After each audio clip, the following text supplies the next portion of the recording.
Morning, guys. Eric checking in here with our Hard 31. And one thing we're on day 4 here, one thing that I think is so prevalent in Proverbs is wisdom and how to apply wisdom in our lives. And I have a good example this morning. So, was it Wednesday night? I was trying to rush to get the garbage and the recycling out. I wasn't paying attention, and I missed a step, and I fell on my, I didn't fall, but I didn't hurt myself too bad, but it kind of banged up my right knee. And it was enough so it was a little stiff and sore. And so I could feel it the next day, but I knew it wasn't injured or anything. It was just a bruise. And I think today was supposed to be, if I was following my workout schedule, it would normally be a legs lifting day, a pretty heavy legs lifting day, in fact. And, in the past, I would have, tried to be macho and gut it out and say, I got to stick to my lifting program and do it no matter what. Well, I've learned that sometimes when you have these little nagging things like a bruise or something's a little off, you can make a mountain out of a molehill. And so what I did this morning, I thought about it, I actually did some squats, and my knees healed up a lot. It feels a lot better. It's not as sore and stiff as it was the day after having the little fall.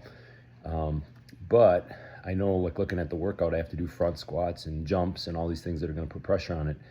And wisdom being what it is, I'm not doing that today. I'm going to go in and do some mobility work, some core work, and wait till Monday to do my legs. It's just a couple days.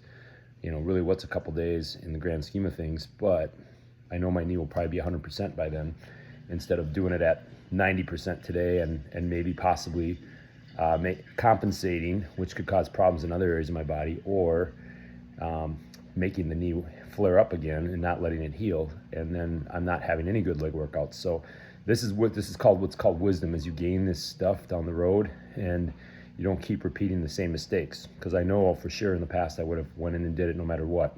I'd just say, well, I have to do my leg workout today. I don't want to be a wuss, So, there's a fine line sometimes between faith and foolishness. Like, oh, I have faith that God's going to protect my knee or whatever. But there's also like, well, Monday's 2 days away, and I'll still go do some working out, but I'll just do some good mobility work, get some blood flow there, and wait until Monday when I know the way it's healing, it'll be fine. So that's just one example of wisdom. It says in here, for I give you sound teaching, do not abandon my instruction. When I was my son to my father, tender and only the son in the sight of my mother, he taught me and said, let your heart hold fast to my words and keep my commandments alive. Acquire wisdom. Number 5, acquire wisdom. And you acquire understanding. So there's number 5, acquiring wisdom and understanding, learning from my past mistakes and not repeating them. So that's number 1. Number 2 is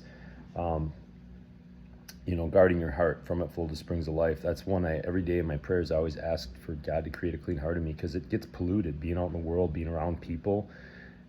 Sometimes we let things in that we shouldn't, and we wake up and we're maybe holding some resentment, some anger, some anxiety. And every day I pray for God to create a clean heart. And that's why it's important to spend time with Him every single day and ask for that clean heart. It's almost like you got to scrub it out every day. And the words of your mouth, what's coming out of your mouth, like the other night I was angry and dropped some F-bombs, and those show the condition of your heart. And so that's why you almost got to hit a reset button every day. And devious speech, keep it far from you. Like, are you gossiping? Are you talking negatively? Does your speech line up with the Lord's? And then finally, the other piece I got today too, this is always something that sits with me, is do not turn to the right or the left. Turn your foot from evil, but do not turn to the right or left. And that always, to me, applies to our political system. And I've been guilty of turning too much to the right sometimes and putting my faith and getting riled up about politics. And we all know that your number one thing you should be focused on is what's Christ doing, not what the left or the right is doing. And so we can get caught in those two camps. And I think all of us can probably say, yeah, we get riled up and we waste energy on worthless things like that, when we should be focused on what the Bible says, not what, maybe what our inclination wants us to say, or what we listen to talk radio, or, certain shows and things that are designed to rile us up and create anger in us and throw us off course. And I know I've been guilty of that many times. So one of the things I do is just always spend time with this and not really watch the news, or I don't listen to any talk radio, any of that stuff anymore, because it just creates worthless thoughts. And it, once again, guard your heart. it pollutes my heart. So those are a couple of things I got from today from the Proverbs. It'd be good to hear from what you guys are getting. But you guys have a blessed weekend. We'll talk to you tomorrow.